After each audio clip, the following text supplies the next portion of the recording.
Hi, welcome everybody. Well, I'm so excited because I actually got to sit down and have a discussion with the author of this book, The Human Superorganism, Rodney Dietert.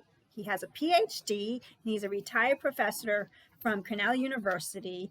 He was a professor of immunotoxicology. He is a health scientist and author, head of translational science and education for SEED, which is a company pioneering the inquiry, application, and communication of microbiome science to improve human and planetary health.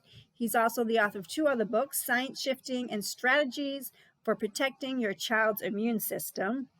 He was featured in the documentary Microbirth, which is an amazing documentary of how important the birthing process is to the lifelong health of a child. And I recommend that documentary to any woman who's pregnant or anyone who is thinking about having children. The first few minutes of the video, I couldn't see his face, but after a few minutes, we fixed that. So this is an extremely important topic today, and I'm so glad I got to sit down and have this discussion with him. The microbiome really relates to medical freedom. It relates to our health, our well-being, and the future of our children and the planet. I hope you enjoy. Oh, there you are. Oh, good. Thank you. Oh, No, good. I apologize about that. I'm still a Yeah. bit of a novice on the Zoom. That's okay. All right. So yeah, just a lot of people, when we say the word microbiome, people really don't understand what that means. So if you could just give a 101 on that. Absolutely. So the microbiome really has two slight variations of meaning. Yeah, it concerns the microbes that inhabit or on and within our body, and they're in many different locations. So you'll sometimes hear microbiomes referred to, even for the human, because we have different microbes in different places in and on our body. And it also refers to the genes. That was the original definition, was all of the combined genes of bacteria, viruses, archaea, fungi, and the like that are on or within our body. But now it includes the cells themselves, the organisms as well. So both of those, the organisms and their genes, are the microbiome. That's amazing. And I should say that we, of course, have the microbiome by several measures. There are a majority of our body, but most higher organisms have microbiomes as well. So plants, animals, there are microbes in soil, there are microbes in the upper atmosphere, there are microbes in the oceans. They're in the most extreme places on Earth, you find what are called extremophile bacteria and archaea, their ancient cousins. And so really Earth is a bacterial primarily, but a microbial planet first and foremost. That's the major life form on Earth. And guess what? Just about everything that has any complexity at all is mainly microbes, and that includes us. So it's incredible to realize that not only are we different than I was taught in school and that I used to teach in a lot of immunology, toxicology, microbiology type courses at Cornell, but so we're really different, but Earth and all of life on Earth is really significantly different than we used to think. It's truly amazing. And so there are 38 trillion microorganisms that live on our human body. And most are bacteria living in and around, and most of them are in the GI tract, the mouth, the skin, and the armpits. And then what I found interesting was only less than 100 are considered potentially harmful or pose a threat. That's right. So the really intriguing thing, because I learned several different disciplines and kind of flowed between toxicology and immunology, environmental sciences, and I was actually trained as a geneticist originally, is that if you're interested in infectious disease, we talk about the portals of entry. That's what somebody working on a virologist or a bacteriologist, they talk about how microbes get into our body to infect us, how pathogens get in. So we breathe them in. They can come through the urogenital tract. They can come through punctures in the skin. They can be ingested. Those are, major portals of entry for pathogens. So influenza virus, for example, that's a respiratory tract is the sort of the first entry. Toxicologists are those that protect you against environmental chemicals, potentially hazardous drugs as well. They talk about routes of exposure. Well, it turns out the routes of exposure to a toxicologist are almost identical to the portals of entry to a virologist or microbiologist. So again, you breathe in air with diesel particles.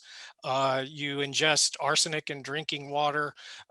You encounter something that's toxic through the skin, dermal exposure, and again, urogenital exposure as well for toxicity to the body. Well, those are the places, the routes of exposure, the portals of entry, are the places that are where we have primarily our microbiome. So they are actually, they really serve two overriding functions. They are our filter and our gateway to how we see the world, because they are at all of our exposure points to what's outside of our body. Even the GI tract is actually outside of our body, if you think about it. It's a tube running through us, basically. So they translate what's out there in a sense, and they protect us in many ways from infectious pathogens, from harmful chemicals, if we maintain a healthy microbiome. If we don't, then that's a huge game changer for our risk to pathogen and infections, and to our risk to certain environmental hazards as well. So first and foremost, having them installed, having them robust and managing microbes will be a big theme for me today, is critical to our healthy interaction with our environment, whether it's from pathogens that we're exposed or from environmental hazards. And again, drugs with side effects as well. So that's important to realize, that they're more than just something that we encounter. They are a core part of us. They were there for our ancestors, more rich, more diverse in general with our ancestors, and through a variety of practices, we have degraded significantly our microbiome, particularly in Western developed countries, and we need to correct that. And we need to do it, first of all, by knowing about the microbiome in terms of personalized medicine and healthcare, and using that strength for a healthful benefit. Question about the skin. So if you have a lot of microbiome on your skin, do they act like macrophages? They're kind of like garbage disposal. They're eating the pathogens that are coming in. Like, what are they doing there? They do an incredible, amazing amount of things. First, well, let me say first and foremost that everywhere the microbes are placed, and particularly during childhood development, starting at birth, during childhood development, they are managing the immune system, and they're interacting bidirectionally with immune cells. So your skin health is pretty important, starting with the fact that they actually recruit in cells you need to become tolerant to some of the things you're going to see in your environment, where you don't want to have allergic and autoimmune reactions. So if those microbes are missing, those migrations and development of what we would call regulatory or balancing immune cells that help balance when you need an aggressive immune response and when you don't, that doesn't happen. And the same thing with the gut, and the same thing with the airways and the urogenital tract.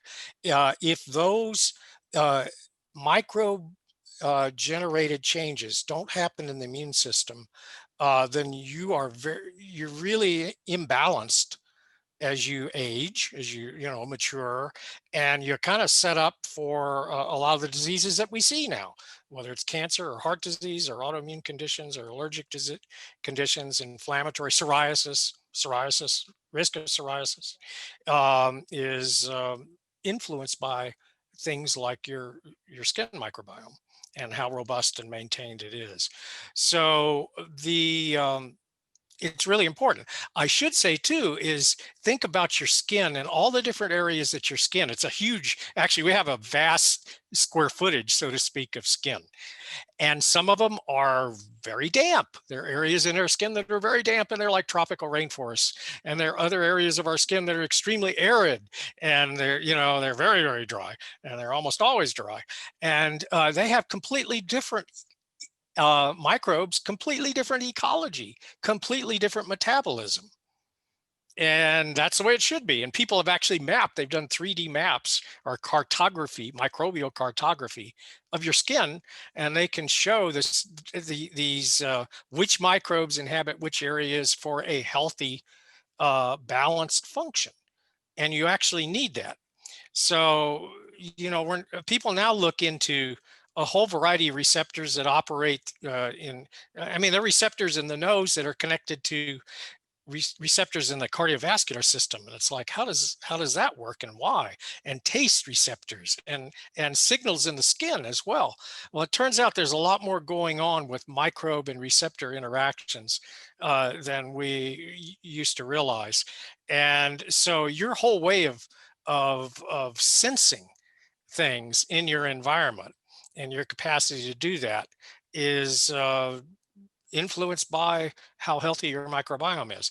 So as we sequester ourselves indoors, wear masks all the time, don't interact with each other, don't get as much vitamin D as we need, probably don't get as much exercise as we need, might not be eating the optimum diet that we could eat otherwise, all those things actually are not beneficial to the microbiome and to our physiology in many ways.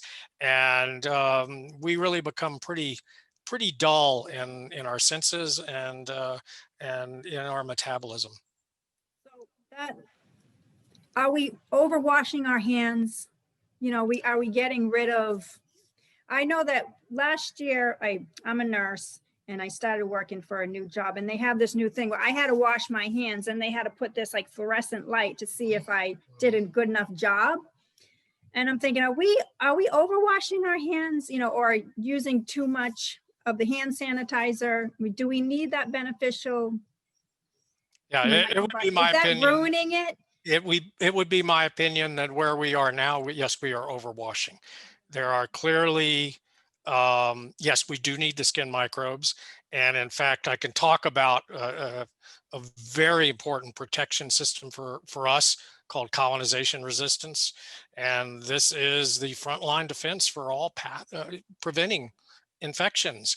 And when you over sanitize, you degrade your body and you open yourself up for those very infections. And so there is a place where sanitation is absolutely critical. Cholera, typhoid. I mean, there were tremendous improved sanitation was critical in the early 20th century for us to survive, particularly in urban areas. And so there is a level of sanitation and situational sanitation that is important. And then there is just overkill where you are killing a part of your body.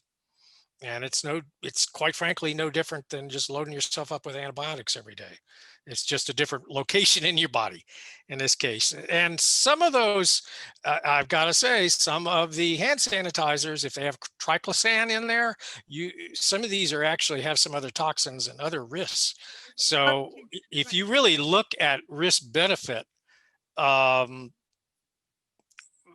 we need some common sense there, and that says that their situation, if you were treating directly bunches of flu infected, COVID infected, Ebola infected patients, you would be sanitizing. On the other hand, in your own home where you control your environment, no.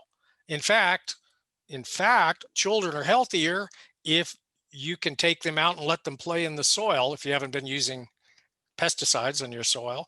And they're even healthier than that if you'll take them to an animal farm and let them visit and rummage around and encounter bacteria. And we know that. We know even from epidemiological studies of looking at, I call them the German barnyard studies. Pregnant women and infants that grew up on an animal farm in Germany, for example, versus those 2 miles down the road in a city, in an urban area, dramatic differences in immune profiles in those kids as they, up to like age 7, and in risk of allergy and asthma, childhood allergy and asthma. Dramatic. And we used to call that the hygiene hypothesis, but in reality, what it is you have people in an environment, kids and the pregnant women in an environment where they're encountering pathogens, the majority of which are not a danger. Again, there's situations where you'd wash your hands, others where you wouldn't worry about it. And you need that. We need to be immersed in microbes because the vast majority are friendly.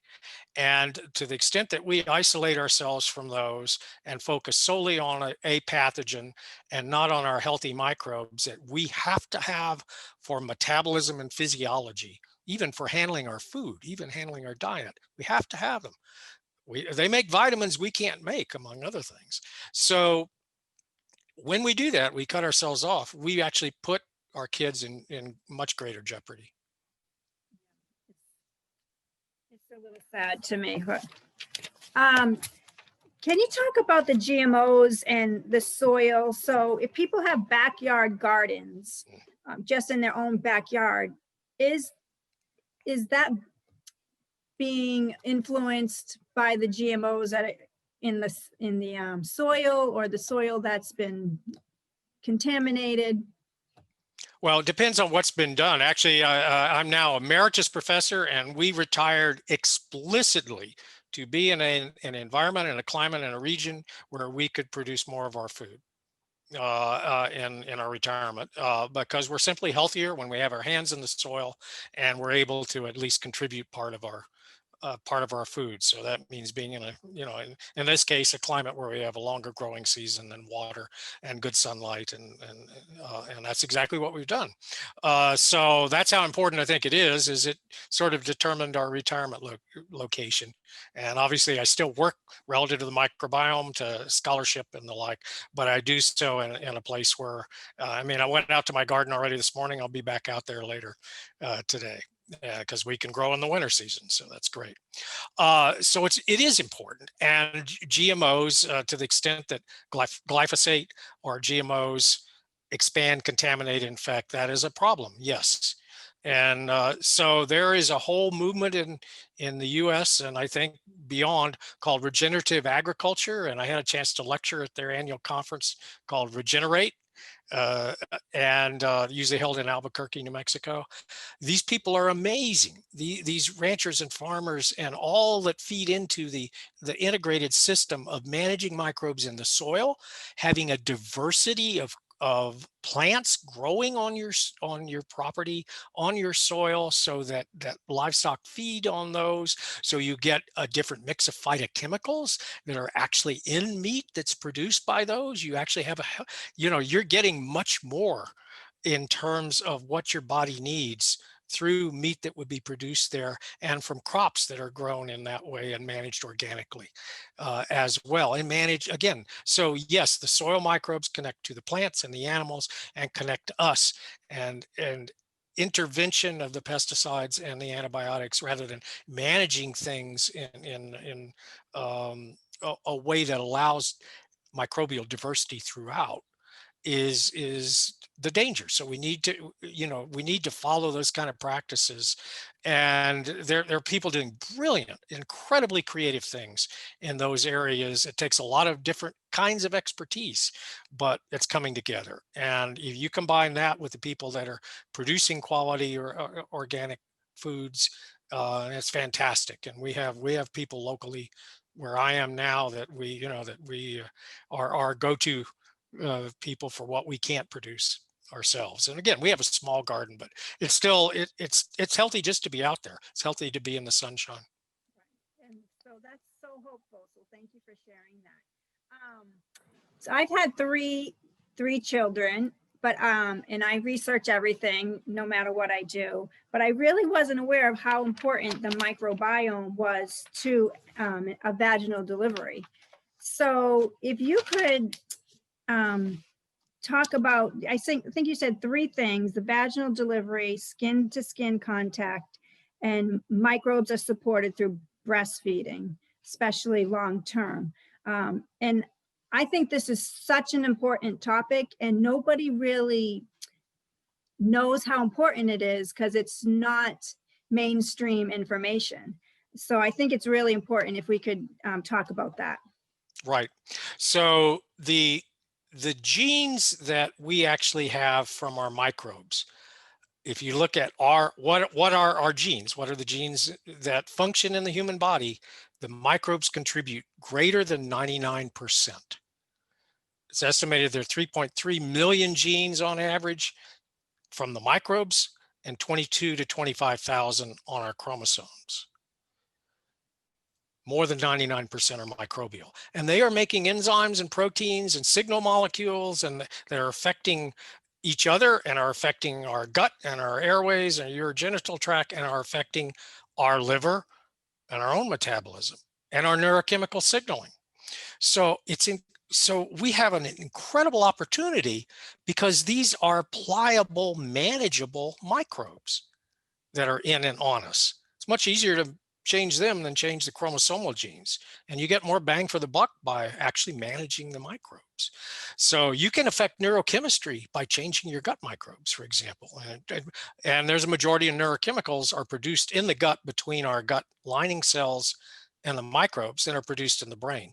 So we, rather than taking hardcore major depressive disorder drugs with problematic side effects and the like, change the balance of what's already in there, because there's some microbes that make specifically dopamine and others that make serotonin, others that make GABA and acetylcholine and norepinephrine.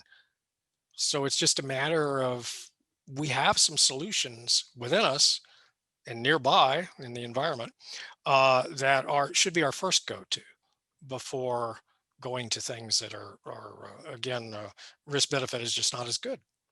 So yeah, the microbes are, so start with it's 99% plus of our genes are the microbes. You don't want to not have those. So I have said that interruption of the early childhood seeding events, which are vaginal delivery, skin-skin contact is part of that exchange, and then breastfeeding as well, where possible. That interruption of that or disruption of that is analogous to a birth defect, because you're missing part of your body. It's no different than missing a limb. You're actually missing most of your genes in this case, but it is a correctable birth defect if we embrace it, recognize it, and then do something about it. So there are people that have been doing that. So vaginal delivery is ideal, natural childbirth when possible. Cesarean can be medically necessary. But there are investigators, MD investigators like Gloria Dominguez-Bello at Rutgers, who have kind of pioneered a vaginal swabbing technique that is not 100% the same as vaginal delivery, but real close and beneficial. And so those kind of things to essentially, if mom can't deliver it as she would in natural childbirth, you can still collect those microbes from mom and seed the baby, seed the GI tract. And that's a pretty simple thing, actually. Well, simple, I see it, but I mean, the whole concept is pretty straightforward, and it's the same thing in even dealing with things like, breast milk is nature's food for infants, because of the incredible mix of things that it has that work in synergy to support babies' microbes and nutrition and body and maturation as well. So you have vaginal delivery, and that's probably the premier seeding event. That's where a lot happens, and the founding species that get in there are critical for the whole sequence of developmental steps that are going to happen. And then skin-skin contact again helps with the skin. And then colostrum, critical. There's different microbes in colostrum and different components in colostrum than breast milk itself. But then breastfeeding provides several things. There are microbes in breast milk, and those are transferred, and those take up residence in the gut as well. And breast milk changes in its mix of components each week as the child matures. So mom's breast milk is delivering exactly what's needed during that week of childhood development to move on to the next step, to change the physiology, to recruit immune cells in, again, to the gut, to the skin, to these peripheral areas. And again, I'd emphasize how important that is. I have a list of dogmas, 20th century dogmas, and I start most of my talks saying, here are the dogmas we need to throw away because they're holding us back. They're giving us wrong information as per health. And one of the dogmas is that the baby's immune system is good to go at birth, and the baby's immune system is not good to go at birth. These events have to happen in conjunction with the microbes to further mature it. And the reason is the babies come out of a womb, a uterus, where mom and the baby's immune system did not develop immunologically completely in a linear way. The baby and mom's immune system had to be suppressed in certain functions that would lead to miscarriage because of father's antigens, that would be rejected otherwise. And so the baby can't develop those immune components that are antiviral, among other things, some of the antiviral responses. So those have to happen after birth. We used to think immunologically, I taught in the 70s when I got to Cornell, baby's good to go, thymus and the bone marrow are where it's important. No, baby is not good to go. Just because you can count a few cells at birth doesn't tell you what functionally happens in the gut or in the airways or otherwise. Not good to go. And that those changes have to happen postnatally, or you have imbalance potentially throughout life. Imbalance that will produce inflammation and pathology in tissues. So it is absolutely critical to have the seeding and the founding species in place that start that process. And when we're now talking about something like the gut microbes in the gut, the majority of immune cells are located in the gut, over 2/3. That's phenomenal. So again, when I was a young scientist learning and then teaching immunology at Cornell, I thought, wow, the central immune system, the thymus, the bone marrow, it's so critical what happens there. Well, if I had to take a choice now, I'd say, no, the guts were the most critical place. The gut's the most critical place. You can do an awful lot and will in the gut. So these things are important, and we can, a OBGYN first starting to work with the expectant mother. There's no reason not to manage her microbes for a healthful way as well, right then and there. If you haven't done it before, do it then, because you benefit 2-generationally to mom and to baby, because that's what's going to be seeded in terms of microbes. And then the seeding event at birth, and then what happens in the neonate and the infant in terms of breastfeeding and the like is critical. It will affect. In fact, I wrote a paper. That was my entrance. I didn't work on the microbiome forever and ever. I began working on it when I woke up from a dream.